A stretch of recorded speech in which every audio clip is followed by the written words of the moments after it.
Never have I imagined that I would end up being an actor and a model. I have found love. I'm not going to deny that. I found love. Please, don't make it like a proposal comment session down below my video, but you know where to find him. Finally, here I am. I did my last project, which is Model Love, which also started off with a prank call kind of feeling, but it ended up to be real.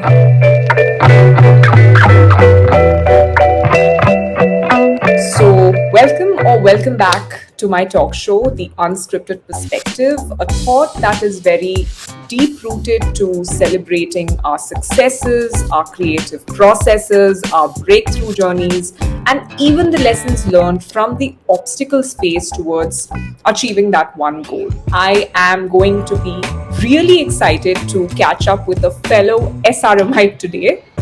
He is the only Chinese Tibetan friend who speaks better Tamil than anyone I know actually in Chennai.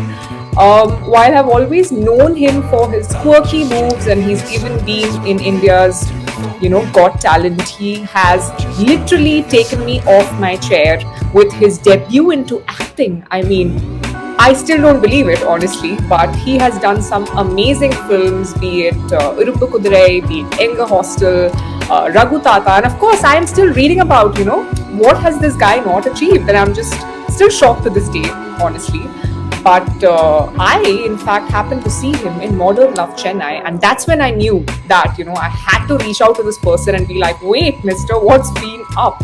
So, not a better reason for me to get him onto the show. It's time to get Sheng onto the platform as we clearly have a lot to catch up on. And of course, you guys, we need you to listen to our little goss session that's going to happen here about him and his life, of course. Hi, Sheng. Hi, Shruti. How are you? What? We were just discussing, right? After how long are we interacting in the first place? It's been 10 years and years. Yeah. Yeah. And you've achieved way too much. Okay, so let me start the grill session with you now. So I have known you to be, a dancer, right? So back in college, of course. And now, of course, you have multiple projects going on. You're an actor, you're a model, you're a Chinese Tibetan, who can speak Tamil. Like, I don't think I can speak as well. And I think a lot of SRMites will agree that your Tamil is crazy. Of course, Hindi and even your native Hakka and all of that. Take me through your entire journey. Like, how has it been from your childhood all the way to stardom? How has the journey been? Yeah, I moved to India when I was probably like 6 or 7 month old kid, and I lived in Kolkata, Kashmir, Arunachal Pradesh, and finally ended up in Chennai. I did my schooling here, my college here, where I met you and a lot of wonderful people. Never have I imagined that I would end up being an actor and a model, because back in school I was in a huge introvert. Dancing was always my passion. I really loved it since childhood. The first ever film I watched was Rajnikant's movie Baksha, and I've been a huge Tareva fan. I've always fascinated his style, and I used to meet Rajnikant in person or work with him or be in the same field as him. But I never thought it actually happened. I was pursuing my whole dance career as a assistant choreographer, and I had a dance team of my own called SRMDNA. Throughout the whole journey, the whole film and acting per se happened with a prank call, where I did a short film called Prank Call 2 with a couple of my friends in school, and this friend of mine called Prabha, we used to make fun and have fun together and stuff. So he called me late at night and he's like, hey, there's one particular project that I'm going to do. It's a short film, it'll be nice for you to come in. And I was like, you sure you want me? And most of the time we keep making fun, teasing each other, and probably girly voices, or it's very nostalgic here.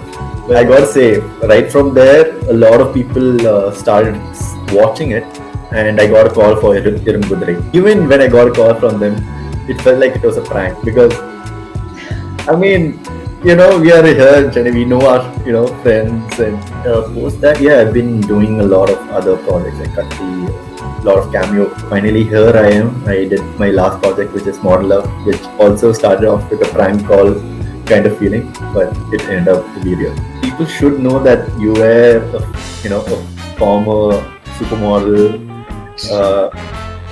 Miss India or Miss Universe candidate, and so on. That also was a decade ago.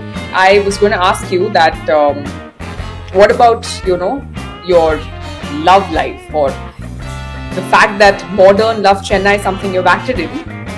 Putting that title aside, what has Sheng found his modern love, or where are we at in that? Wow. I don't understand clearly about the whole term of modern love, but yeah, I do know what love is to me.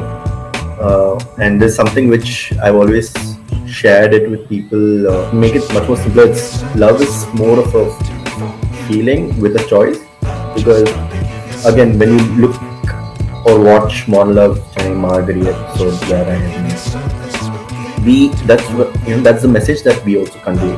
You can or love a person, but still not be.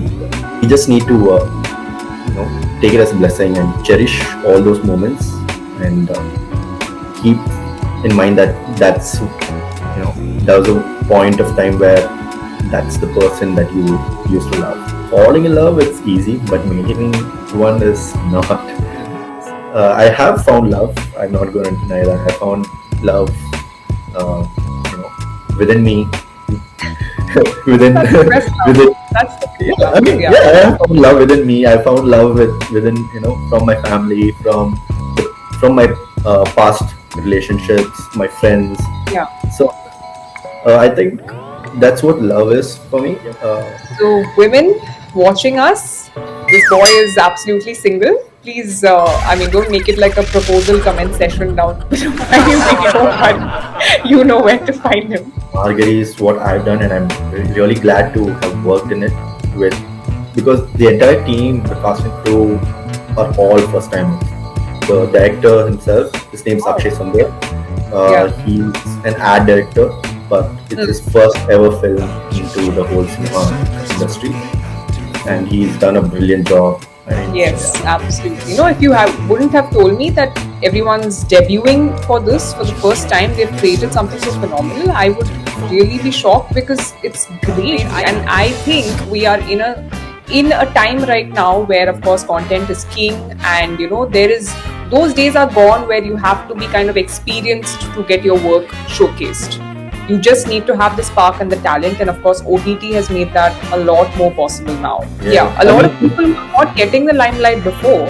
Today it's just become easier for them to even come forward and showcase what they are best at. Starting from the writers and directors, right from, because they are the brain of the entire story here. They have to create us. For example, Milton was created in Margari episode. Jasmine was created. And if it wasn't for the writers and producers all sitting together, the actors sitting together, I don't think such a beautiful thing would happen. Same goes for every other show. So yes, that's a quick insight of how. That's it. Insightful insight, actually. Learned so much just right there. So yeah, Modern Love Chennai, guys, whoever hasn't watched it, please do. I have loved what I've seen so far, and I had to have this conversation before I continued watching the remaining, I think, 2 episodes, right? In total of 6? Yeah. Yeah, yours was the 4th. I've also been in a bad mood, during the sets, but what matters is how they control it. Certain people, they kind of lose it. It's not easy, basically, to live many characters yet come back to being yourself end of the day when it's back up. So I used to watch only 4+ star rating, or let's say at least should be like 7.5 or and above kind of rating. If not, I don't watch any other movies below that. ஊரும் பேரும் ஏதென்றாலும் காயும் தேயும் நிலவே